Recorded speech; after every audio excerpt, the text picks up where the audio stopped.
Bonjour, bienvenue dans ce point bourse du 18 juillet 2024. Alors aujourd'hui, on va faire un petit point sur les indices, notamment les indices américains, chinois et français. Un petit point aussi sur les chiffres qui sont tombés aujourd'hui, pas plus important que ça, mais quand même les chiffres de la BCE qui étaient attendus. Quelques actions qui sont peut-être sur le point de donner des choses intéressantes. Certaines qu'on a prises il y a quelques jours, d'autres qui peuvent être prises dès maintenant. Et le secteur auto, toujours peut-être sur des niveaux intéressants. On fera un petit point assez rapide et puis on finira avec les valeurs abonnées. Alors comme d'habitude, avant de commencer, je rappelle que les informations et analyses données sur cette chaîne sont données à titre indicatif et ne peuvent pas être considérées comme un conseil en investissement. L'investissement en bourse est risqué et vous êtes responsable de tous les investissements que vous faites. Le Dow Jones qui a tapé un nouveau record hier, on le voit ici à 41 198 en clôture. Il est légèrement en baisse là, il est à moins 0,3, il a un peu de mal. Mais c'est plutôt normal après des nouveaux records comme ça. On cherche surtout les catalyseurs, alors pas forcément exceptionnels sur les banques, même si les banquières américaines étaient plutôt bonnes. Les résultats souvent qui ont été vendus, une fois de plus. On verra si la semaine prochaine ça continue, mais surtout c'est les marchés technologique, avec le Nasdaq qui perd énormément depuis quelques jours, avec Nvidia, avec ASML, avec aussi la guerre qui est en train de faire les États-Unis et la Chine au niveau des puces, des semi-conducteurs, des possibles sanctions. Donc on avait déjà vécu ça il y a quelques années. On a l'impression que l'histoire se répète encore une fois avec une guerre États-Unis-Chine et puis le secteur techno qui en profite finalement pour prendre ses bénéfices et peut-être acter la fin d'une belle hausse avant un moment. On l'a vu sur le Nasdaq, c'est le cas aussi sur ASML, c'est le cas sur Alphabet, sur plein de valeurs techno qui ont mis des plus hauts. Et là, ça commence à patiner. Je pense qu'on va peut-être entrer dans une phase un peu compliquée sur ce secteur-là pendant plusieurs semaines. Et on regarde, alors juste un petit point sur la Chine. On voit que la Chine a fait son rebond depuis le début juillet. Les marchés chinois sont plutôt bien orientés. Alors sans être impressionnant, c'est quand même plutôt intéressant. C'est ce travail qui est en train de faire depuis le début de l'année. On passe un peu par toutes les étapes et là c'est plutôt intéressant. On le voit sur le tracker CSI 300. Et sur le Dow Jones Shanghai, c'est à peu près la même chose. Le rebond est un peu moins poussé sur le Dow Jones Shanghai, mais on a aussi mis un plus bas qui était plus haut que le dernier plus bas du début de l'année. Donc on sent un retournement quand même qui se met en place, qui tarde un peu à venir, mais qui devrait arriver probablement. Et enfin le CAC 40 avec alors plus 0,1, mais on a perdu un peu tout en fin de journée. On en était plutôt bien en cours de séance. On a comblé le petit gap qu'on avait créé entre lundi et mardi. Euh, les chiffres. Alors la BCE, comme d'habitude, on s'attendait à 4,25, pas de surprise. Il y a eu la pause dans la baisse. On va certainement baisser à la prochaine ou à celle d'après, mais à cette réunion-là, on savait qu'il n'y aurait pas de baisse des taux de la BCE, donc sans surprise, le discours pas très intéressant, elle nous a pas appris grand chose sur la suite, la présidente Christine Lagarde. Un petit point quand même sur les chiffres aux États-Unis, parce qu'on sait que c'est le marché numéro un quand même, avec inscription hebdomadaire au chômage, on en a eu 243 000, donc c'est plus important que les 222 000 du mois dernier, de la semaine dernière, pardon, et on voit que le chômage commence à être un peu plus important aux États-Unis. Des chiffres qui vont être un peu contrebalancés par l'indice Fed de Philadelphie, notamment sur le secteur manufacturier, parce que ce secteur-là se comporte mieux. On était autour des 1, 2, c'est ce qu'on attendait. C'est un indice qui est un peu positif quand on est dans le positif, donc qui amène une amélioration de l'industrie, et qu'on est dans le négatif, c'est une contraction du secteur industriel. Et là, on est retombé à 13,9, donc c'est très important. 13, on a eu 15 il y a quelques mois, mais c'était que l'histoire d'un mois. Donc là aussi, on a des chiffres un peu contradictoires. Un rebond du secteur manufacturier aux États-Unis, c'est un peu surprenant. Pour revenir au CAC, RAS, toujours autour de notre support, notre moyenne à 200. On attend les résultats. C'est ça qui va donner maintenant la grosse tendance sur les valeurs. Et on le voit, on va le voir. C'est pas forcément encourageant ce qu'on a eu ces premiers résultats, parce que aux États-Unis aussi, c'est pareil, les résultats ont tendance à être vendus. même quand ils sont bons. Et là, c'est un peu la même chose. Alors, on va regarder notamment les actions hein, du CAC 40, alors celles qui ont bien bougé. Alors Téléperformance, il y a eu un petit rebond. Alors pourquoi ça avait baissé? Parce qu'il y avait Salesforce notamment qui avait annoncé des progrès dans l'IA. Et donc par rapport à Téléperformance, l'action avait pas trop aimé ça. Forcément, c'est un concurrent important. Il y a toujours des doutes hein, sur Téléperformance et l'IA, mais on voit que l'excès, hein, l'excès de la baisse hier, avec une mèche basse ici entre les 104 et les 98. Donc si quasiment 6% hein, de mèche, c'est énorme. Et puis là, le début de rebond, 4%, 3%, on a baissé en fin de séance. On va certainement continuer quand même à aller vers le haut tranquillement hein, sur Téléperformance. Donc si vous voulez jouer le long terme, je pense que ça peut être intéressant quand même de se rapprocher maintenant de Téléperformance. À voir avec les chiffres qui seront annoncés, mais on va le voir sur certaines valeurs. Des chiffres pourtant bons qui sont un peu vendus. Publicis, des bons chiffres hein, sur Publicis notamment. Acheté énormément en début de séance, on le voit, et puis boum, toute la séance on a fait que vendre.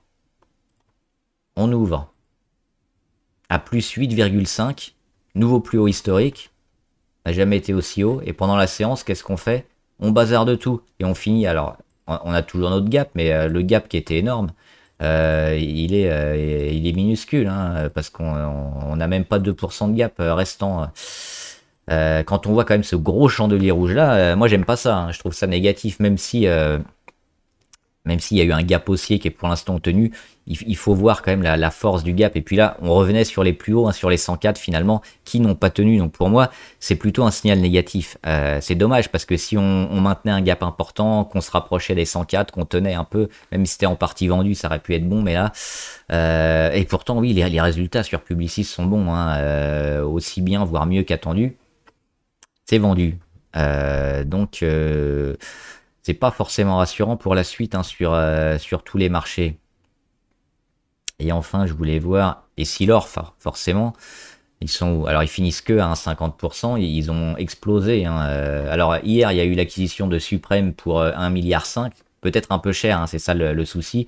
Ça avait énormément baissé. On avait rebondi quand même sur la moyenne à 200, hein, au-dessus de notre support à 185 environ. Et aujourd'hui, alors pourquoi ça? On voit la mèche, elle est montée là. Hein. Elle est montée ici, la mèche, sur les 204,9. Pourquoi ça a explosé? Parce qu'il y a Meta, hein, Meta Platform, qui a annoncé probablement une entrée. Alors, ils n'ont pas commenté, mais ça a fuité. Une possible entrée au capital d'Essilor de l'ordre de 5%. Donc ça a fait un peu booster le titre. Alors sur Essilor, hein, on sait que c'est un des leaders de ce secteur. Il y a aussi le vieillissement de la population. Donc a priori, sur le long terme, on est plutôt largement favorable sur cette valeur. Ce qu'il faut, c'est voir des points d'entrée plutôt intéressants. Et peut-être qu'ici, ça semble bon hein, sur le rebond autour de la moyenne à 200, avec l'entrée possible ou non, on verra, de Meta au capital d'Essilor. Ça serait plutôt intéressant, mais c'est une valeur, on le voit sur le long terme, qui fait que monter. C'est plutôt une valeur intéressante. On a cette consolidation qui s'est mise en place depuis le mois de mars environ, avec cette période de latéralisation. Là, on est revenu un peu sur les plus bas, sur la moyenne à 200.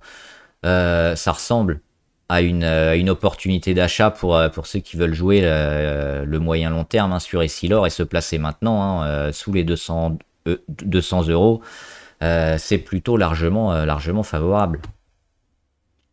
Voilà. Et on va regarder avant le secteur auto. Avec quelques valeurs que j'aime. Alors juste, non, c'était pas pertinent le reste. Quelques valeurs qui me semblent intéressantes que j'aime bien, hein, qu'on peut suivre, notamment, c'est Rexel. Rexel, ils sont là.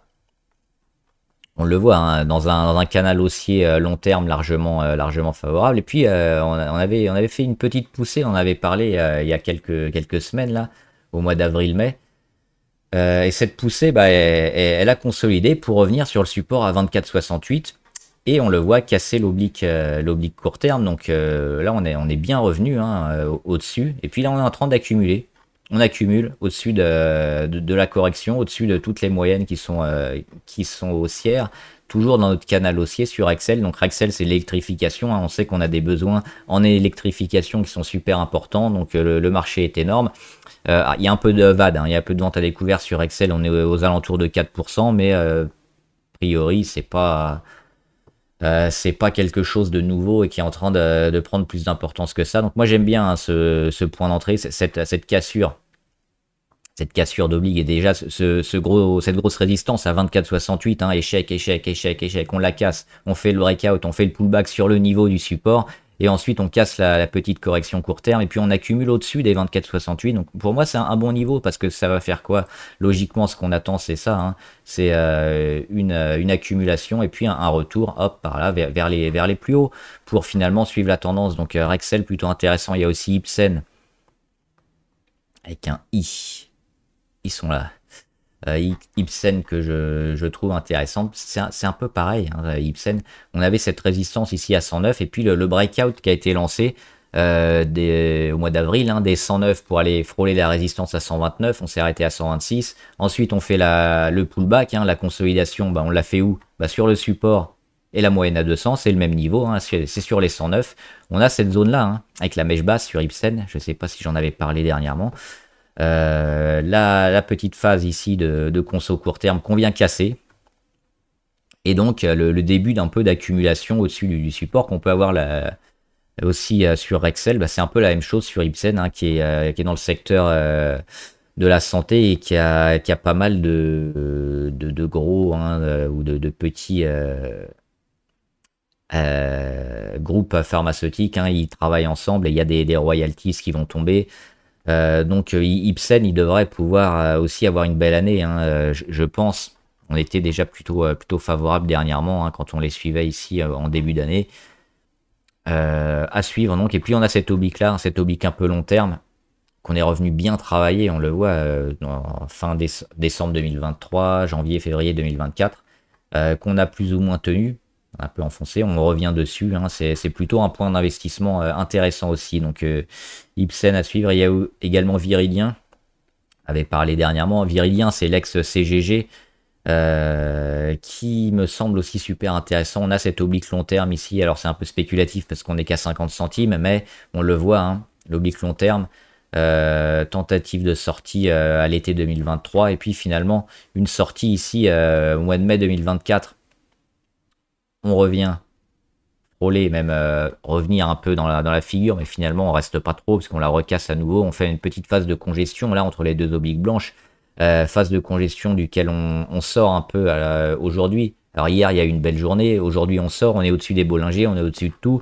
Ça va peut-être mettre un peu de temps, parce qu'on voit que les moyennes sont encore baissières, donc il faut un peu de temps pour les monter. Ça va peut-être zigzaguer, mais je pense ici on est sur un point peut-être un des plus bas, et qui va avoir le renouveau de CGG au moins pour aller taper les 0,65 ou les 0,80. Donc c'est une valeur aussi intéressante à surveiller. Et enfin Vallourec, hein. Vallourec, c'est une des actions qui intéresse pas mal de monde, qu'on suit beaucoup, sur lequel il y a toujours énormément de ventes à découvert, autour des 9,2, hein, 9,2, 9,3. Et moi je suis rentré récemment pour jouer, espérons, le short squeeze, hein, les vendeurs à découvert qui se rachètent. Et pour l'instant, ça en prend le chemin. Alors on va pas crier victoire trop vite, mais on a eu quand même cette belle réaction sur la moyenne à 200, et puis cette phase, hein, de progression constante, ces mèches basses, le support qui est en train de tenir, la moyenne à 200 qui tient. C'est notre support historique, hein, à 14,52, qu'on a eu du mal pendant des années à le passer. Là, on revient dessus, ça sert de rebond. Et puis, regardez, au niveau MACD, on est pas mal aussi, hein. On est revenu bien en territoire négatif. On a fait l'inversion de tendance sur le support. Et là, on est en train de lancer une séquence un peu avec des progressions constantes chaque jour, hein, depuis quelques jours. On a cassé aussi l'oblique RSI. C'est plutôt super bon pour Vallourec. Donc on attend pas mal de choses, hein. Si les vendeurs se rachètent, ça peut monter en torche très rapidement sur Vallourec. Pour l'instant, c'est gagnant. Il ne faudra pas revenir sur les 14,2 et les casser, évidemment. Et on va faire le secteur auto, parce que ça semble intéressant. On en a parlé plusieurs fois du secteur auto. Ça semble frétiller. Et on va parler rapidement de quelques valeurs pour voir, hein, les plus bas ici sur BMW. même une petite, hop, que j'ai pas tracé, mais une petite phase de correction ici qui a été cassée, hein, et puis on revient sur support à 89. On sent que c'est les plus bas sur BMW, BYD, alors, ça remonte, on va pas le faire parce que c'est plutôt électrique. Porsche. Porsche, ils vont mal, hein, on le voit, c'est catastrophique, mais même pour les valeurs qui vont mal, le plus bas à 67, on semble hein, s'en accommoder et pas aller chercher encore un peu plus bas. Alors j'éviterai quand même d'investir sur Porsche, mais c'est intéressant de voir quand même les valeurs qui vont moins bien. Ferrari, plutôt bien, on n'est pas loin de casser vers le haut et de relancer quelque chose au-dessus des 407. Donc on le voit, hein, Ferrari, ils tapent souvent vers le haut, ils ont des plus bas de plus en plus haut, c'est intéressant. Ford, on en avait parlé, Ford, hein, quand ils avaient cassé ici les 12, les 12 dollars, et puis derrière, hein, ils sont allés chercher leur résistance aujourd'hui sur les 15, 14,75. Alors est-ce que ça va tenir ou pas? On va peut-être avoir quand même des prises de bénéfices, on verra. Mais on a fait le boulot pour aller chercher la résistance hein, sur Ford et relancer peut-être quelque chose si on la passe. Donc ça, il faudra attendre quelques jours. Si on la passe pas, oui, on va revenir sur les 12 hein, sur Ford. Mais quand même, on a eu une super belle poussée. Alors Forvia, sur tous les équipementiers, on va en revoir certains dans les valeurs abonnées. Je pense qu'il faut attendre un peu parce que c'est plutôt le secteur auto avec les constructeurs auto qui vont relancer la tendance. Et si c'est le cas, les équipementiers vont suivre. On va éviter de jouer les équipementiers avant les constructeurs auto, je pense, ça serait plus logique. Mais là aussi, on le voit qu'on arrive sur des points plus bas. Hein. General Motors aussi, qui tape des plus hauts, qui casse les 49,35. Donc on voit qu'on va plutôt bien hein, sur les constructeurs. Mercedes-Benz, c'est pareil, on revient sur les 62,80. C'est en train d'être tenu, donc c'est prêt à repartir. Mobileye, c'est plutôt un équipementier. Mais il y a une phase de congestion hein, qui est en train de se créer sur Mobileye, pas loin du support. Donc là aussi, on peut espérer une explosion. NIO, c'est plutôt dans l'électrique, mais pareil, hein, on est en phase de congestion, pas loin d'un support. OP Mobility, c'est un équipementier, et puis ça va mal. Hein, sur OP Mobility, on va faire très attention. Hein, on a cassé les 9,7. Depuis qu'on a cassé les 9,7, c'est moche. Donc plutôt à oublier celui-là. Renault, pareil, en phase de congestion, pas loin de casser, mais là, ils sont sur la deuxième épaule. Hein, ce serait bien de la garder puis de relancer. Parce que si on revient sur la ligne de coup et qu'on casse, attention, mais on voit qu'on est quand même plutôt dans une zone acheteuse avec pas mal de mèches basses et on veut pas trop vendre. Stellantis, c'est la bonne nouvelle du jour. Hein. Stellantis, depuis une semaine environ, elle a stoppé sa chute avec le support sur les 17,67. C'était celui-là. Hein. On attendait peut-être le premier à 20,15. C'est le deuxième à 17,67. On a rebondi et puis là, on est en train de refaire, de remonter. Donc on voit tout le secteur auto hein, qui donne des signaux positifs. Steve, c'est sur les batteries, notamment avec leur contrat avec Tesla, hein, qu'on bien explosé aussi. C'est une petite valeur. Forcément, c'est le genre de valeur qui peut bien progresser très vite.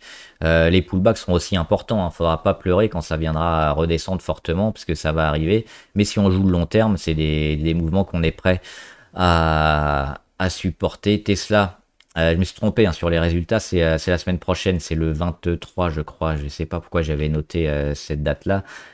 C'est dans une semaine, donc les résultats de Tesla. Pour moi, on voit qu'il y a un gros travail sur la résistance. Ça mérite d'aller toujours plus bas. Hein. J'avais joué un petit short qui avait duré une journée. J'en ai rejoué un deuxième hein, pour rejouer encore la baisse. Hein. Ça devrait pouvoir se concrétiser parce qu'on n'arrive pas à passer les 265. Il y a des zones de gap, il y a des trous dans la cotation. Le marché n'aime pas ça. Et puis on a quasiment l'inversion de tendance aujourd'hui hein, pour la MACD qui est beaucoup trop haute et qui mérite de consolider un petit peu. Toyota, on le voit aussi, une grosse consolidation. Et puis on est sur des niveaux pivots. Valeo, c'est l'équipementier aussi sur un niveau pivot hein, sur les 9,92. Il faudra attendre les constructeurs. Volkswagen, on avait parlé aussi avec cette zone qui méritait d'être achetée hein, sur la moyenne à 200 autour des 106 pour aller jouer les 118. On n'a pas encore de signal, mais on voit que ça va quand même plutôt légèrement vers le haut hein, sur cette zone-là. Et Xpeng, c'est pareil, on a déjà signé un signal positif dernièrement. Donc c'est plutôt favorable. Et enfin, les valeurs abonnées avec Assystem. Grosse phase de temporisation sur Assystem. Hein, on risque d'avoir cette période de range qui peut durer un peu. Entre 45 et 53. Plutôt attendre de voir hein, ce qu'on va faire entre les deux. Et puis s'il y a des gros mouvements, que ce soit sur les volumes, sur cassure d'un ou des deux, peut-être peut-être prendre position ou même acheter éventuellement le support, parce qu'on voit que la mèche sur les 45,80, elle était intéressante. Atos Software. On fait un début de rebond intéressant, hein, parce que on a fait une belle poussée durant pas mal de semaines. Alors la première d'octobre 2022 à août 2023, et puis après on est reparti rapidement, hein, du mois de janvier 2024, donc du début de l'année, sur les 139. On consolide ou sur la moyenne à 200 comme d'habitude, et puis là on repart. Donc oui, plutôt intéressant, d'autant qu'on est proche du support, proche de la moyenne. Donc le but peut-être d'aller chercher les 139, et puis pareil, de latéraliser, mais là comme on investit plutôt dans le bas, ça peut être intéressant. Bedford Metal, alors on voit que c'était une valeur intradable il y a quelques mois, quelques années, avec pas de volume. Là ça s'est réveillé. Ça reste quand même une valeur assez faiblarde, hein, parce que hier on avait combien en volume? 36 000. 36 000 à 1 euro ou 1,50 $, ça fait du 50 000 dollars par jour échangé, c'est pas terrible. Donc petite valeur, elle a déjà bien boosté. On est un peu loin des moyennes les plus longues. C'est pas forcément le bon moment, hein. C'est pareil. Donc là, elle est en train de latéraliser aussi. Décidément, il y a plein de valeurs pareilles. Plutôt attendre, hein, un retour ici ou même un peu plus bas. Mais là, le gros de la hausse est passé. Alors, même si on peut avoir un suivi après, si on veut rentrer en suivi de tendance, hein, c'est sur des pics de volume. Et puis on limite les risques en mettant des stops sur les plus bas de la veille. Mais là, c'est pas le bon timing. Beneteau. Alors Beneteau, ils sont bien au niveau de la temporalité là, parce qu'on a eu les trois phases, hein, la première très longue, la deuxième moyenne, et puis la troisième qui arrive probablement à sa fin. On est un peu sur le bas. Est-ce que le ralentissement va handicaper le secteur un peu loisir? Sur Beneteau, on a eu des tentatives à chaque fois de départ. C'est pas parti. Là, on est plutôt sur le bas. Et ça tient, hein, sur les 10, donc plutôt intéressant. Et puis c'est cet oblique là qui a été racheté deux fois, hein, ici au mois de septembre 2022 et puis ici au mois de décembre 2023. On l'a cassé vers le bas. Ce qu'il faut, c'est recasser cet oblique là et puis surtout le support, hein, c'est le support à 10,80. C'est celui-là que j'aime bien.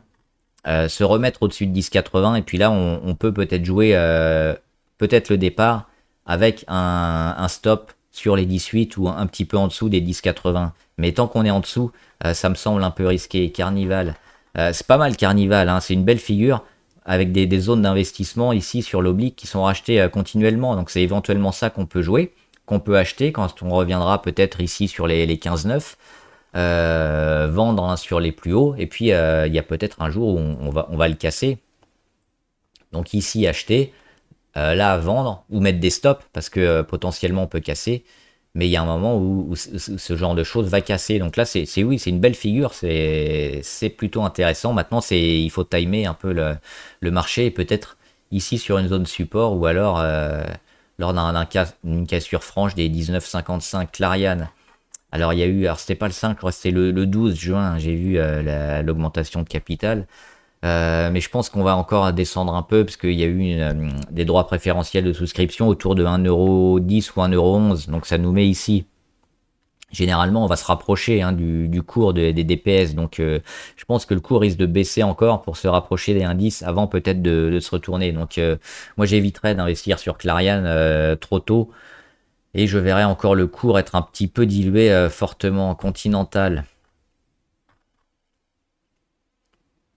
Alors Continental, on a eu un beau signal ici avec un gap qui n'a pas été comblé. Et puis même si la tendance a été bien dégradée, hein, on a stoppé la chute avec ce gap et on est en train de le tenir. Ça c'est plutôt intéressant parce que le gap, il n'y a pas de gros chandelier rouge, hein. Même si on redescend un peu, on voit qu'on a à peine méché sous les 58. On laisse un gros gap entre les 54 et les 58. Cette zone-là, elle est positive. Et puis, on risque de construire au-dessus pour repartir vers les 74. Donc oui, Continental, je l'aime bien. C'est plutôt une valeur intéressante. Et c'est plutôt à acheter maintenant aussi. Par contre, si on commence à revenir, hein, sous les 58, Il faudra se méfier et peut-être vendre. Évolution AB, je sais pas ce que c'est.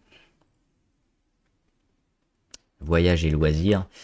Alors, on nous met des plus bas quand même un peu de plus en plus bas, hein.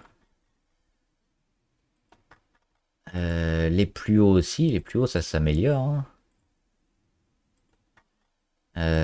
Donc ouais, c'est une phase un peu de congestion qui est pas mal, avec une grande séquence ici, une deuxième, beaucoup plus courte. Donc c'est ça qu'il faudrait jouer, je pense. Hop. Et si on arrive à casser vers le haut, donc le scénario positif, c'est quoi? On risque d'y aller une deuxième fois, hein, d'acheter peut-être les 1090 environ. Et puis là, la cassure vers le haut, donc peut-être acheter ça, hein. Acheter le support des 1070, 1090, ou alors la cassure. Parce que c'est pas encore fait. On peut très bien euh, tergiverser ici et puis continuer de baisser, hein. C'est pas ça. Continuer de baisser, hop, suivre l'oblique et puis aller chercher un support plus bas ici sur les 935 ou continuer comme ça, hein. Donc là, plutôt en phase d'observation, Forvia, donc équipementier auto, plutôt attendre la confirmation des constructeurs auto qui montent et tous les équipementiers devraient monter aussi après. Donc là, on est proche d'un support, il faut le tenir, il faut le travailler, il faut attendre que les constructeurs relancent la machine et aient besoin des équipementiers pour que Forvia fasse un peu ce qu'on avait fait, hein, depuis déjà plusieurs semaines. GTT, moi j'aime beaucoup GTT, proposition de leader, hein, sur le transport de gaz, notamment sur le maritime. C'est une belle valeur. Il faut acheter GTT, hein, c'est costaud, ça devrait monter, ça devrait performer. Moi je suis déjà dessus. Très très favorable, on est au-dessus de toutes les moyennes. On a déjà fait notre phase de consolidation, on en est revenu, on est au-dessus des supports, on est un peu au-dessus de tout. Donc très favorable. Exaom.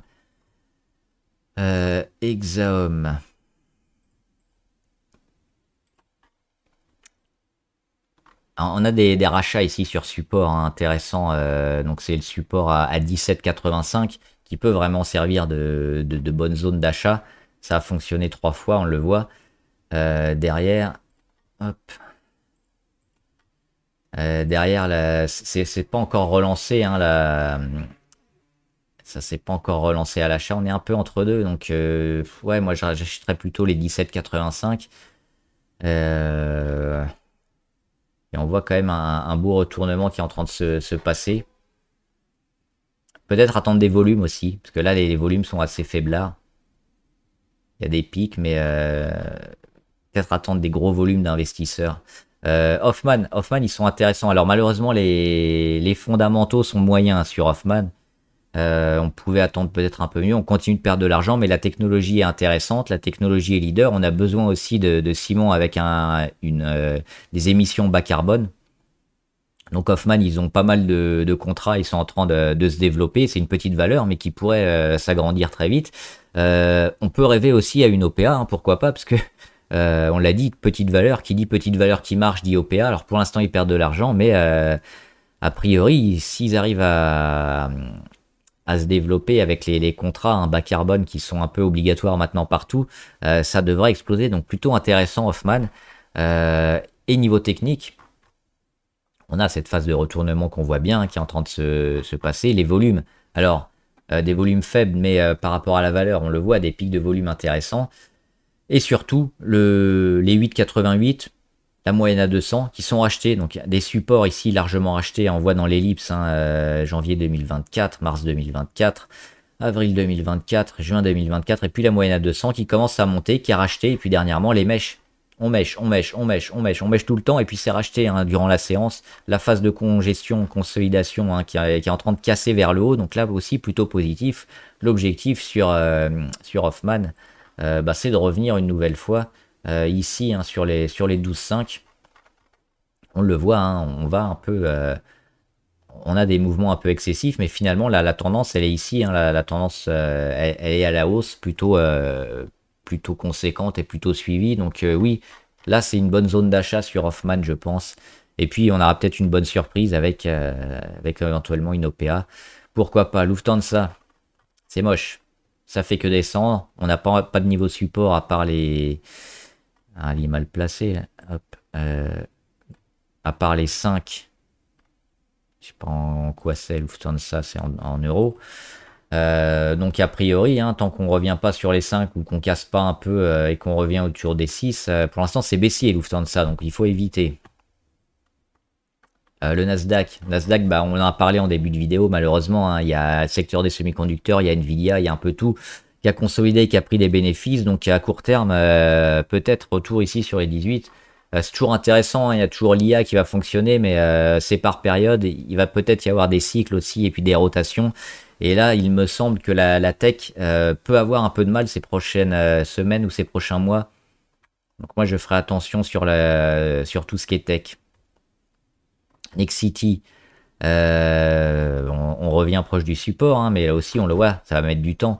Donc ça va faire du zigzag ici avant un redémarrage. On n'en est pas avant le mois de septembre, octobre, voire la fin d'année hein, sur Nexity pour commencer à être positif. Moi j'investis pas là-dessus. Ou au pire sur support à 8,40 avec des stops assez proches pour peut-être jouer le plus bas. Mais c'est assez négatif. NFL Biosciences, peut-être espérer un retour ici proche des moyennes à 200 ou du support à 1,83. Hein, jouer les 1,8, les 2,10. Éventuellement, ça semble être une zone intéressante, mais on voit que les résistances ont du mal à être passées autour des 3,40. Donc c'est ça qu'on peut jouer, hein, acheter plutôt le bas et pas jouer les 3, 3,10, 3,20. Hein, on achète plutôt autour des 2. Novo Nordisk, alors comme Eli Lilly, hein, il y a eu Roche. Qui avait un produit sur l'obésité qui a, je crois, été approuvé ou commercialisé. Donc, ça va mettre la pression sur le secteur, notamment des semaglutide, c'est un truc comme ça. C'est les médicaments contre l'obésité qui soignent un peu tout aussi, qui ont des propriétés bonnes pour le cœur. Et pour les AVC aussi, pour la perte de poids. Donc, les deux leaders qui étaient Eli Lilly et Novo Nordisk, forcément, ça baisse. Moi, j'ai vendu Eli Lilly, hein, prix des bénéfices, parce que à court terme, il y a un peu une redistribution des cartes qui va s'opérer. Donc oui, Novo Nordisk, là, avec l'annonce qui a été faite il y a 2 jours, bah, ça risque de baisser. Ça se reprendra peut-être, hein, mais il commence à y avoir du monde sur le secteur, qui est un secteur qui est en pleine explosion et qui fait envie à beaucoup de Big Pharma. STM. Toujours baissier STM, hein, on le voit dans cette phase. Il n'y a rien à faire tant qu'on est sous cette oblique-là. Ça risque aussi de mettre pas mal de temps. Les semi-conducteurs, là, avec la tech qui baisse, c'est pas bon. Avec la guerre États-Unis-Chine, c'est pas bon. Pour l'instant, on est toujours dans ce zigzag hein, qui peut durer pas mal de temps. Il faudra en sortir. Moi, j'ai un support ici autour des 36 ou alors des 32, pardon, non, 35 ou 36. Je vais y arriver. C'est un support à tenir et puis l'oblique ici à dépasser, mais tant qu'on est entre deux, c'est légèrement baissier, voire neutre à court terme. Ubisoft, plutôt bon Ubisoft. Hein. Les résultats, ils sont aujourd'hui, ils doivent être après bourse, je crois. Je les ai pas vus passer. Donc il y a eu un gap haussier, hein. Il y a eu des choses plutôt bonnes sur Ubisoft avec des jeux aussi qui vont sortir intéressants. On n'est pas loin de casser et puis de relancer une belle séquence. Hein. Et puis on le voit aussi en hebdomadaire. Ubisoft, on est revenu ici, hein. Les 18,6. Alors forcément, on était monté haut. Énorme baisse. On peut même mettre celle-là. Je ne sais pas si je l'ai déjà mis en journalier ou pas. Pour du long terme. On va revenir en journalier. Hop, ici.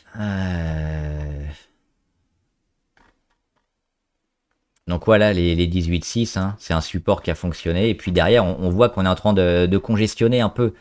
24,60, 23,6, 23,4, 22,9. On n'est pas loin. Il y a un moment où ça va péter. Donc ouais, plutôt favorable hein, sur Ubisoft. Court terme, même long terme, ça semble intéressant. Hein. On aura la confirmation demain, je pense, avec peut-être un gap haussier. Si c'est le cas, ça vaudra le coup de l'acheter, je pense. On en a déjà eu un. Si on en a un autre autour des 24, ouais, acheteur sur Ubisoft Valeo, bah, comme les équipementiers, il faut attendre le redémarrage du secteur auto des constructeurs. On est sur un plus bas, hein, le plus bas Covid à 9,92. Il faut le tenir, il faut qu'il soit acheté. Et si le secteur auto explose, les équipementiers devraient pouvoir repartir aussi. Et enfin, Vonovia. Vonovia, on a une belle courbe ici, une belle droite, pardon. rachetés, hein, les supports sur les plus bas sont rachetés ici. Euh, sur les 14,7, sur les 16,4, sur les 18, sur les 20, sur les 24, sur les 25, sur les 26. Donc à chaque fois, c'est racheté, hein, gentiment. Donc oui, plutôt favorable. Les plus hauts sont battus de très peu à chaque fois, mais là on est proche d'une zone intéressante, notamment les 27, hein, qu'on avait cassé avec des plus bas, donc forcément, avec des plus hauts, pardon, avait consolidé un peu. Là on pourrait avoir éventuellement la même chose. Si j'y arrive, hop. Donc oui, plutôt favorable pour du long terme. Après, il faudra regarder peut-être les fondamentaux. J'ai pas eu le temps, hein, de regarder sur Vonovia, mais s'ils sont bons, ça peut être favorable, hein, d'investir autour des 27, 27-20, un peu au-dessus, un peu en dessous. Mais si on décroche, hein, sous cette zone-là, attention, parce que là on est proche d'une zone intéressante, c'est là. C'est ça qui se rachète, mais par contre, si on commence à aller ici, sous la moyenne à 200, sous les 26, on va mettre une flèche comme ça, hop. Sous les 25,98, hein, ça fait un peu loin, mais il y a 8%, il faudra oublier. Voilà, j'espère que la vidéo vous a aidé. N'hésitez pas à me dire ce que vous en pensez en commentaire. Et on en discutera ici en graphe ou en vidéo. Bon trade, à plus!